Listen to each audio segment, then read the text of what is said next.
This is the program demonstration for CSMA, collision carrier sense multiple access with collision detection.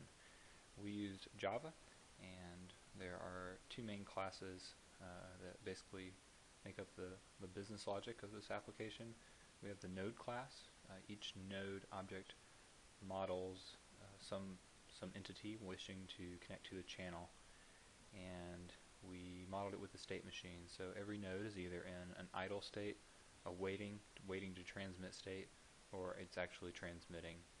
In the constructor, we give it a probability, the probability with which it will send its transmission, and we set it to the idle state. And the update state logic is based on the typical logic of a node that has an ability to sense the carrier and detect collisions. So based on the probability, it will try to send if the channel is clear. If the channel is clear, when it wants to send something, then it'll just go to the transmitting state. If it's not clear, then it'll go to the waiting state. So if it's in the transmitting state, it continues to check if it's clear, because there's a delay and there's a chance that another node did not see that it sees the channel, so it needs to continue to check the channel to make sure that what is on the channel is actually this current node's transmission. If it gets stepped on, then it will go into a waiting state. Otherwise, it just continues transmitting until it's done.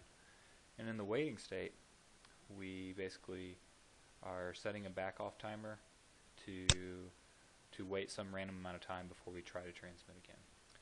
The channel class is basically a queue that allows nodes to connect to it.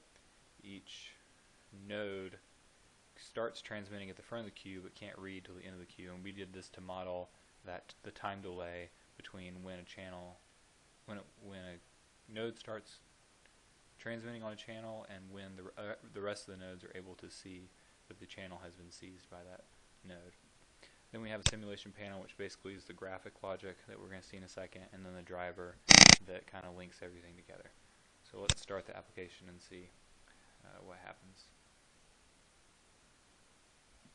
Okay, so we start with, on the left, 5 nodes, and on the right, 1 channel. So as we advance through time, well, that's pretty lucky. Node 4 decided to start transmitting right out of the bat. So as we advance time, we can see that it has seized the channel.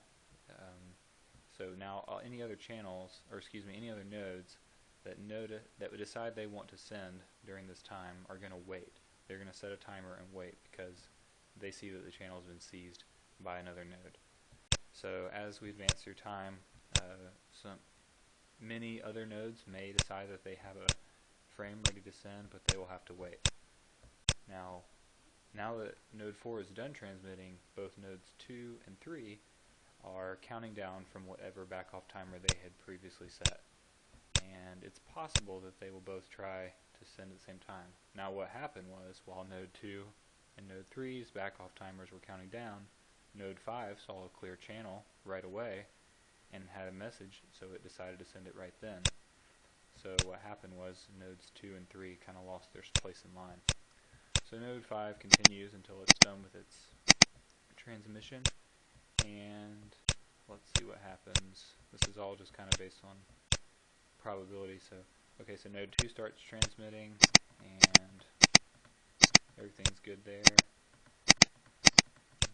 Okay, node 3 is still having to wait its turn.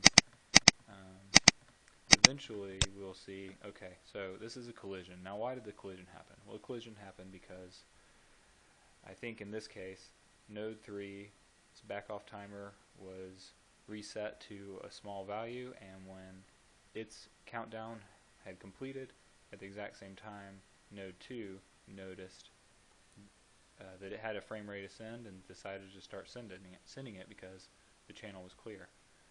However, they don't neither one of these nodes actually know that they're colliding for another 2 time steps, and the reason being that delay that I mentioned earlier that's modeled by the queue.